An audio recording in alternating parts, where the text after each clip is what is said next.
நான் காஞ்சிபுரத்துல வந்து சொன்ன சில விஷயத்தை வந்து தப்பா எல்லாரும் டீகோட் பண்ணியிருக்காங்க. சரியா டீகோட் பண்ணுங்க. சரியா நான் தப்பா டீகோட் பண்ணிட்டாங்க. நீங்க சரியா டீகோட் பண்ணுங்க. எல்லோருக்கும் வீடுன்னு சொன்னீங்க. சொன்னாரா? சென்ட்ரல் கவர்மெண்ட் ஏற்கனவே எல்லாருக்கும் வீடு கொடுத்துட்டு இருக்கு.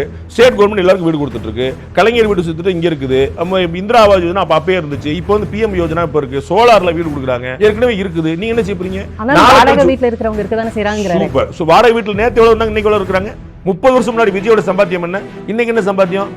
30 வருஷம் முன்னாடி விஜய் 200 கோடி ரூபாய் கொடுத்துருப்பீங்களா? கொடுக்க மாட்டீங்களா? அப்ப 30 வருஷம் முன்னாடி 1 லட்சம், 5 லட்சம், 10 லட்சம், 1 கோடி அப்படித்தானே கூடும். அப்ப நேத்து வரைக்கும் 100 பேருக்கு வீடு இல்ல, இன்னைக்கு 80 பேருக்கு வீடு இல்ல, நாளைக்கு 60 பேருக்கு வீடு இருக்காது. அப்படித்தானே குறையும். ஒரே நாள்ல 140 கோடி வீடு கட்ட முடியுமா? மறுபடியும் நாளைக்கு தனி கொடுத்துரும் போறேன்னு சொல்லுவா. நாலு கழிச்சு காலை வீடு கட்டணும். ஒரு வீடு கட்டினா 2 வருஷம் ஆகாதா? சென்ட்ரல் கவர்மெண்ட் நீங்க வறுமை ஒழிப்புல வந்து மத்திய அரசு மாபெரும் சாதனை பண்ணிருக்கு. உலக வங்கி ஒத்துக்கிடுது, IMF ஒத்துக்கிடுது, UN ஒத்துக்கிடுது. 25 கோடி பேர் வறுமை கோட்டில் வெளியே வந்திருக்காங்கன்னு நீங்க சொல்லிருக்கீங்களா? 14 வருஷத்துல 14 வருஷத்துல வெளியே வந்திருக்காங்க. 14 வருஷம் 11 வருஷம் இவங்க கவர்மெண்ட் கிரெடிட் கொடுக்க மாட்டீங்களா? வறுமை கோட்டில இருந்து வெளியே வரது உங்களுக்கு முக்கியமா இல்லையா? வாடகை வீட்டுல இருக்காங்களா இல்லையான்னு கேட்கிறாரு. வறுமை கோட்டு கீழே இருக்கிறாங்களே, அப்ப என்ன செய்ய முடியும்?